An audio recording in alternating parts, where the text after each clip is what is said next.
You know the vibes. Welcome back to another episode of the Hoop Genius podcast, brought to you by NBA 2K24 with myself, Mo Moonty, alongside me as always, the three-time NBA champion, Mr. BJ Armstrong. BJ, how's it going, bro? Come on, Mo. Real name, no gimmicks. It's a beautiful day. We are It with our is. people once again, It is. We are. and I can't think of a better place to be, just talking a little hoop with our families. Yes, So, sir. Well, what's going on today? on Monday we talked about the success of the in-season tournament. The viewing Okay. figures came out today. It's the most watched regular season games aside from Christmas Day in a very long time. And the winners of the in-season tournament, the Los Angeles Lakers, who have, how many banners do they have? 12 championship banners for the Los Angeles Lakers. Is that more than your Hanging, Boston Celtics? Is that no, more? it's not, because the Boston Celtics have 17. I mean, Okay. the Lakers have a few they took from Minneapolis, so that's a whole Same, nother conversation. same franchise, right? Is that same? It's a different franchise? team. It's a different. Do the OKC Thunder celebrate things the Seattle Supersonics did? Same franchise. Do they celebrate them? I'm just saying the same franchise. Do they celebrate them? Yeah, that's for you guys. I'm not. I just stay on the court. They do. Okay. I don't think they do. Is Gary Payton a OKC Thunder legend, or is he a Seattle Supersonics legend? That's for you guys to tell me. When a team moves, they've moved. That's the end of the team. Okay. Anyway.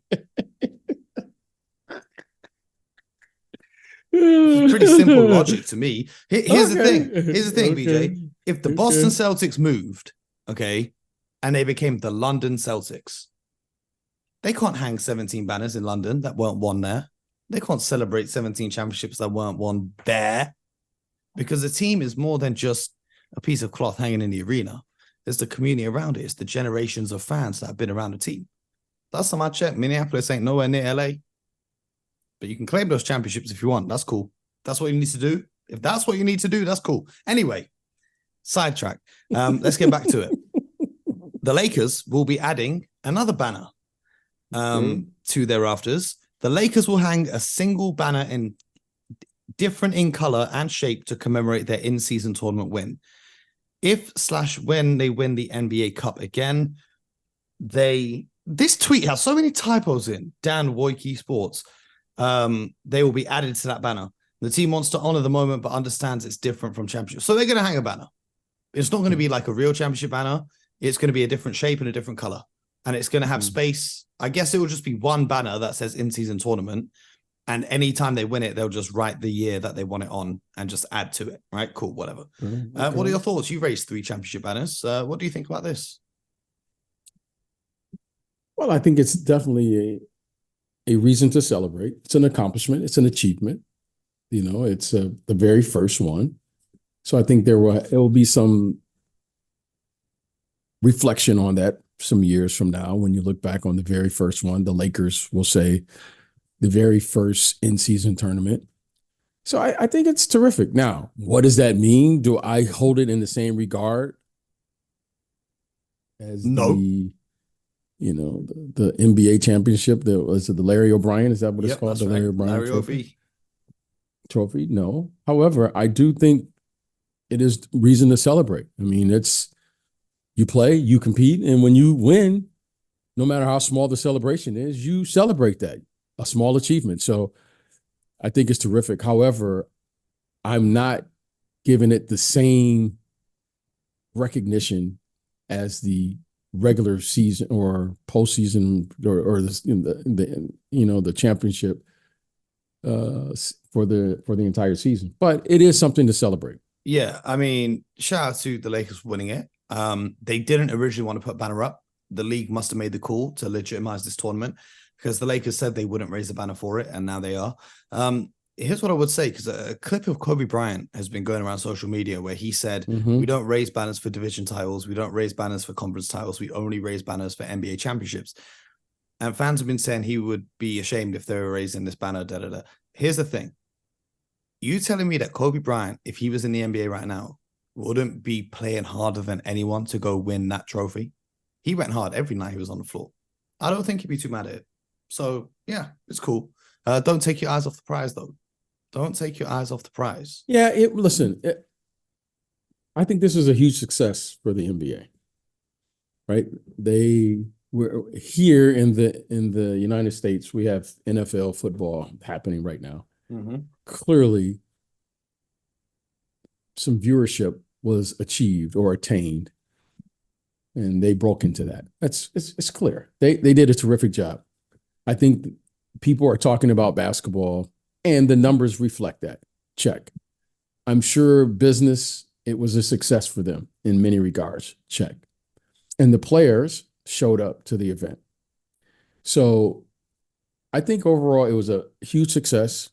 I think it's an achievement. I think this is a new tradition that has been started. I don't know how to feel about it in its grand scheme of things because it's brand new. However, what I do know is that everyone had an opportunity to play. And when it was all said and done, the LA Lakers won. So I think that says something. However, the big prize is the big trophy. That's the big prize. Okay. So the in-season tournament is the in-season tournament. Let's not get that. Let's not start comparing. Let's just say you want to be playing your very best basketball. And I think everyone in the league would agree with that. If you had a choice to win one or the other, clearly. Clearly. Yeah, no contest. Yes. But I respect what has happened. And I love the fact because, you always hear people talk about these guys don't play hard. They load man and so forth and so on. Clearly, you can see or you saw the competitive edge of the players when there was something to play for. Yeah. These guys were playing hard. So I respect it. I thought it was great. I didn't know what to think about it. However, I must admit, Mo, that they won me over with this new idea. I must admit, I thought it was terrific. And I'm looking forward to it. It kind of, I was kind of interested. I was like, oh, wow, these guys are playing hard. Like, Mo, they were playing really hard. So I thought it was really good. I thought it was good for the NBA, and the fans seemed to enjoy it. Now, I wanted to segue this with a really smooth segue of saying, speaking of banners, the team with no banners is the Clippers. But that would be wrong because the Clippers do have banners. They have banners of their players. They have a banner with Kawhi Leonard, Paul George, and Amir Coffey and PJ Tucker. So those banners hang also in the Staples Center, not the Crypto Arena, the Staples Center. We still call it that. But PJ Tucker is hanging on a banner when the Clippers play to cover up the Lakers ones. But he isn't very happy about being with the LA Clippers.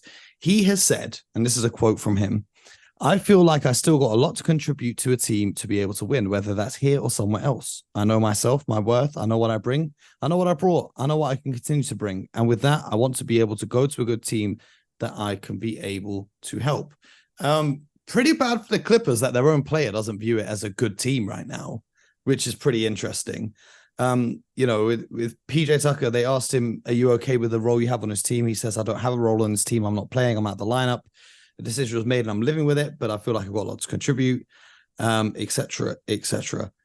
So, what are your thoughts on that situation there? Because we know PJ Tucker is not only an impactful defender when he plays, a spot-up shooter when he plays, but also a huge locker room guy because of the presence he brought to the Milwaukee Bucks when they traded for him during the season on their way to winning an NBA championship. And he really carries that championship mentality and that culture. So what are your thoughts on this situation? Well, clearly what PJ Tucker brings to the team or to a team is he brings a professional, first of all, and a championship mentality, which I think all teams need. I mean, he's a pro. He's a pro's pro. This is a unique situation there in LA with the Clippers because now you're looking at a team, basically they're playing 4 guards and a big. Okay. I know James Harden is what we are,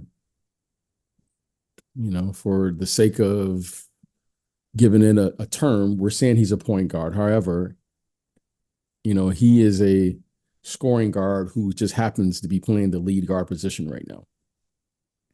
So as a fit for PJ Tucker and what he brings, it's just not a good fit for him. I mean, it's not a good fit for him. And sometimes you get in those situations. However, I think there will be teams who would love to have his services. Now, I don't know how this is going to end financially. I don't know if they will buy him out. I don't know if he will accept a buyout. I don't know if he has a home or a team that would be willing to trade for him in his financial situation. But I think there are teams out there who would love to have a PJ Tucker and what he brings. Yeah, he's making $11 million a year, and he has a player option, which he most likely will pick up next year for $11.5 million. And he's 38 years old.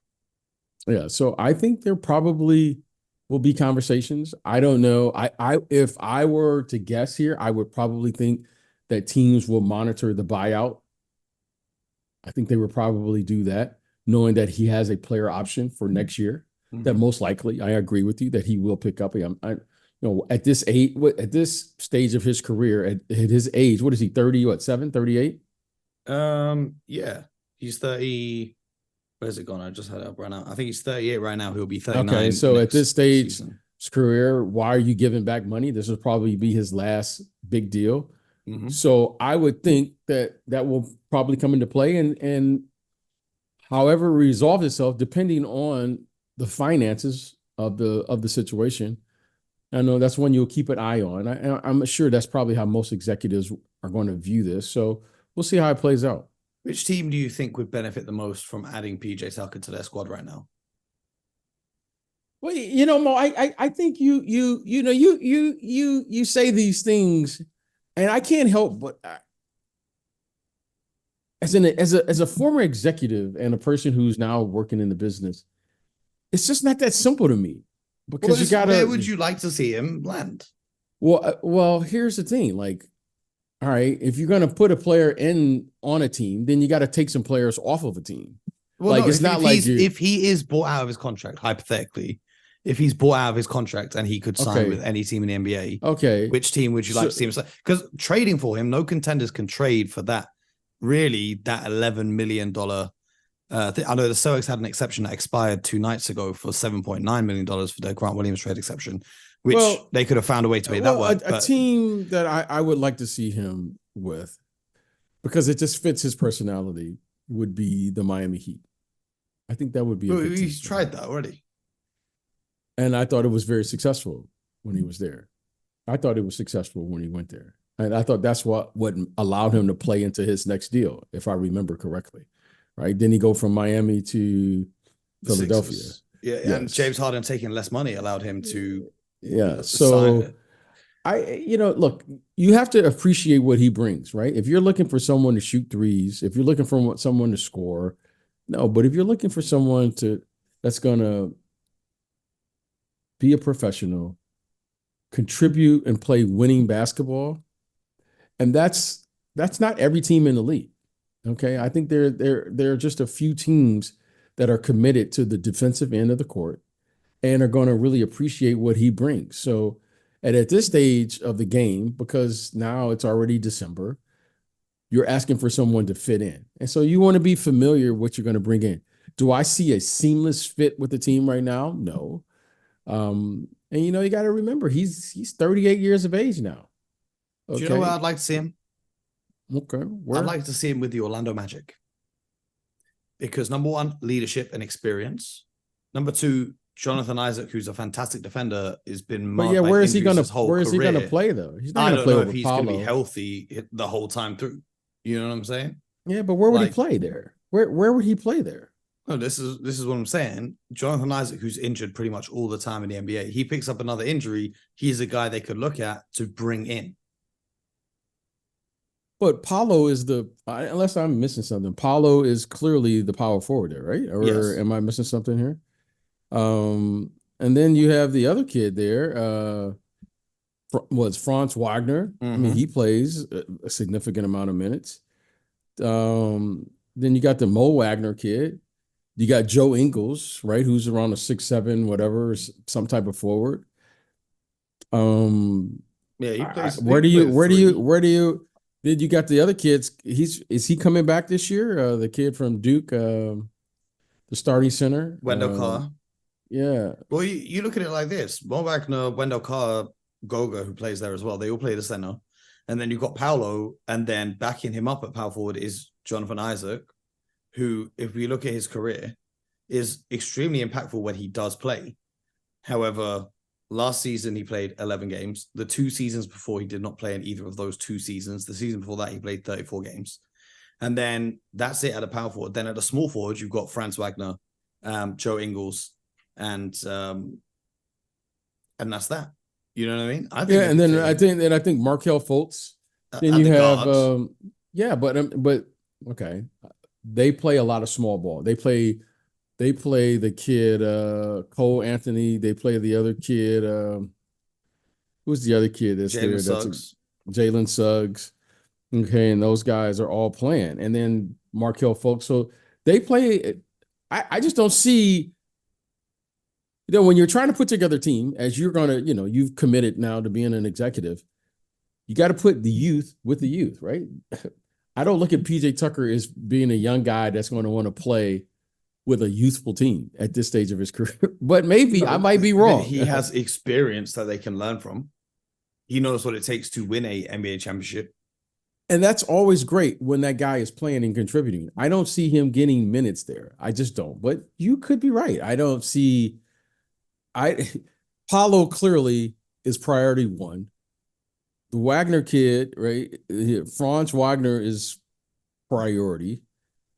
Suggs and those guys, priority. Mo Wagner, priority. Cole Anthony, priority. I mean, they got something going there. I just don't see how you integrate a 30-year-old guy. I mean, all right, I see Joe Ingles. I see why they got Joe Ingles there, but I just don't see it.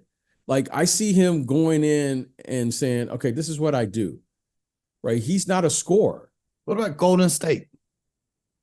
You never, ever duplicate what you already have. They already have Draymond Green. So you're going to have Draymond Green and PJ Tucker there?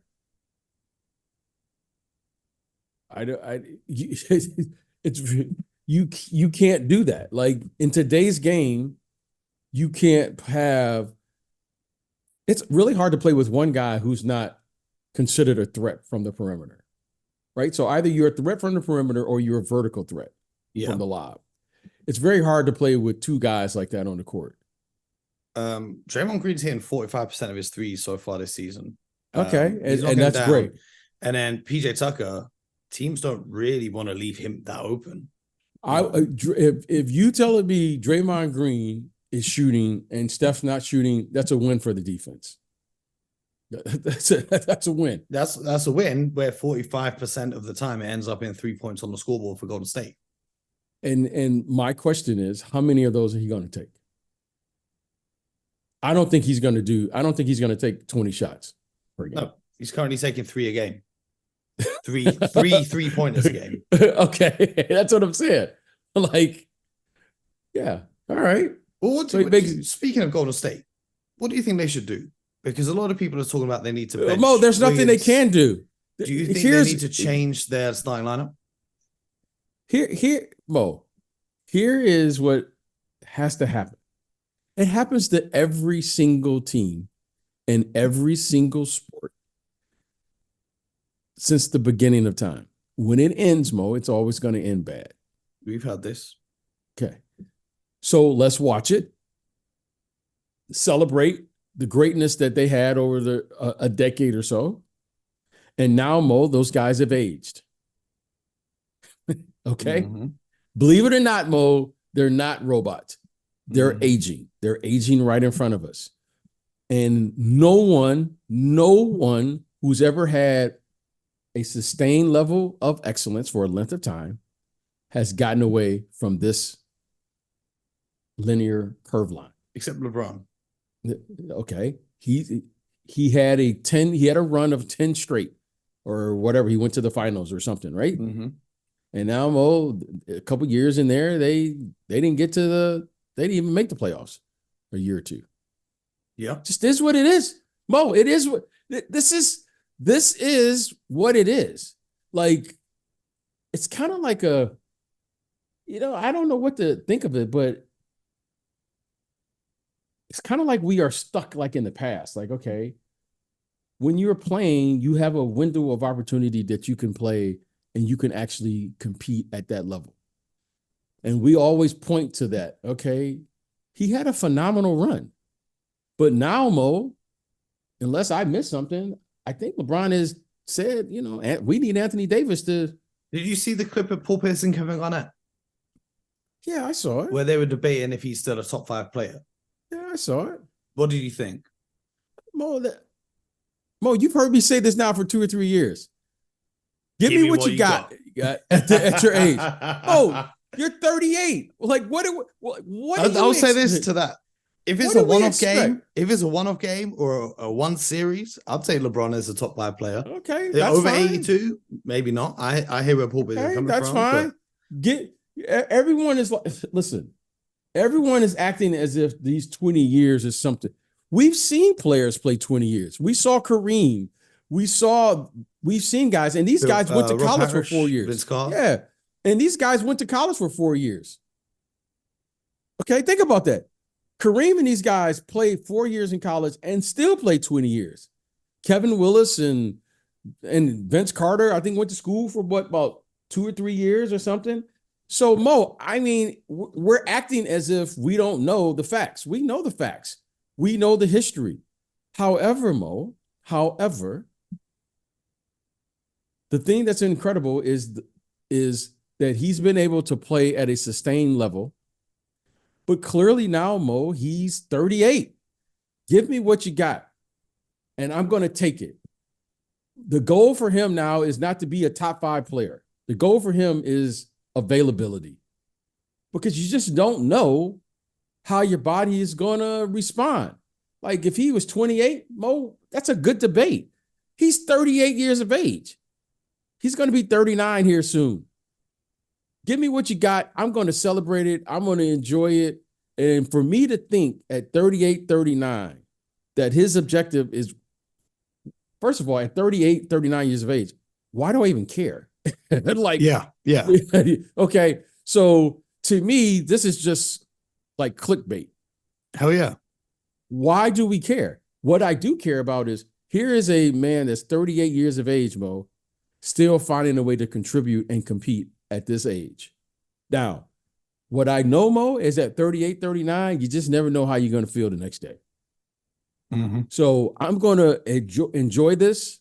I'm going to watch it and say, you know what? This is great. Like, Mo, this is really terrific to watch a player at this age. However, Mo, we've seen this, but we know, Mo, that as you age, you don't recover. Mm-hmm. Regardless of how you played last night, Mo, there's a game tomorrow, and then there's a game after that, and then so we'll see. I'm just not gonna start. He's a top 5 player. No, give me what you got, because you know what, Mo, I know how it felt when you get old, Mo. It's not fun. Okay, it seems to be fun for him though. Yeah, Mo, it's not fun. Okay, it's not fun. And you know what, Mo? They did win one championship, right? They did win in Disney World, yeah. Okay, they won the one championship. Okay, Mo, with the exception of them getting to the NBA finals. I mean, the NBA conference finals, I think a year ago, right? They got to the conference finals last year. Mm-hmm. You know, this hasn't been like, if you want to compare it to his earlier in his career, if you start comparing, then Mo, you're going to start saying, you're going to see what it really is. So for him, Mo, I got to listen, just give me what you got. And this man has played for 20 years. His body of work speaks for itself. Whether or not he's a top 5 player at this age, I will say this. At any given moment, he can certainly perform like a top 5 player. Yes. Now, I will say. Mm-hmm. Now, that I will say. Do I think LeBron can play 4 games in 5 nights and on the 4th night still be that guy? No.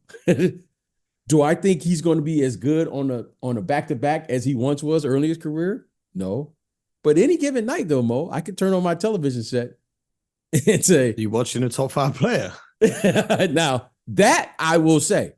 But Mo, I'm not going to. Father Time is undefeated. He's undefeated. Okay. And I will say this. There have been few players that have come into this league that have been able to really, really just change positions and still be considered elite at whatever position they play. Okay. LeBron came in as a small forward, and then he moved over to the shooting guard. Then he started saying you got to get shooters around him. So he basically became the point guard. And now I'm watching him, Mo. He's basically the power forward, unless I'm okay. And Mo, think about this. He's played 4 positions now, and we're still considering him one of the best players in the league. Now, that to me, Mo, is something that needs to be talked about, because I can't recall where there's been a player who's played literally 4 positions and still is considered one of the elite players regardless of what position he plays on both ends of the court. Now, that to me says a lot about his versatility. That to me says a lot about his contribution, because most players, Mo, once you find a player who is one of the best or considered the best at his position, you don't ask that player to play another position. Yeah. But this player, Mo, he goes to the 1, he goes to the 2, he goes to the 3. Now, Mo, he's doing it at the 4. He's basically a power forward right now, Mo. Some nights he may even be a small 5. Crazy. Yeah. Okay. You know what I mean? When you go small, he's probably your backup small 5 right now. So, Mo, that to me says something, that he's been able to play all of these positions on both sides of the ball and still be effective to the game. Now, if I start comparing to what he was at 28? No, he's not that. But any given night, though, Mo, at any given night, he certainly can perform that way, and I'll take that. Now, think about that, Mo. He is capable at any given night. And, Mo, he showed you in this in-season tournament, when the lights were the brightest, Mo, I'm going to give him this. When the lights were the brightest, I got to give him that. I'm going to give him that. He showed up. I mean, his numbers. That's a fact. His numbers were pretty darn good. Yeah, he won the MVP. Won the MVP. So I'm not into that top 5, whatever. He shouldn't be expected, at least in my viewpoint, to carry that load. That's not fair to anyone at 37, 38. That man is 39 years old, Mo. And I'm saying he's a top 5. Mo, that's not fair. And I'm not saying life is fair, but Mo, 39, he's on a back-to-back playing against whomever. He's the best 39-year-old we've ever seen playing in the league. That's a fact. Yeah, I don't know what the numbers, and I don't know that, but I do know this. In today's game, though, Mo, he's certainly very capable. And he's capable of going on a run. So whatever that means, you know what? Good for him. Shout out to LeBron, man. Shout out to LeBron for always showing up, and shout out to you guys for always showing up and listening to the show. We appreciate you. Make sure you subscribed on YouTube, Apple, and Spotify, or wherever you get your podcast from. We'll be back tomorrow with more from the world of the NBA. And until next time, you guys know the vibes. Get buckets.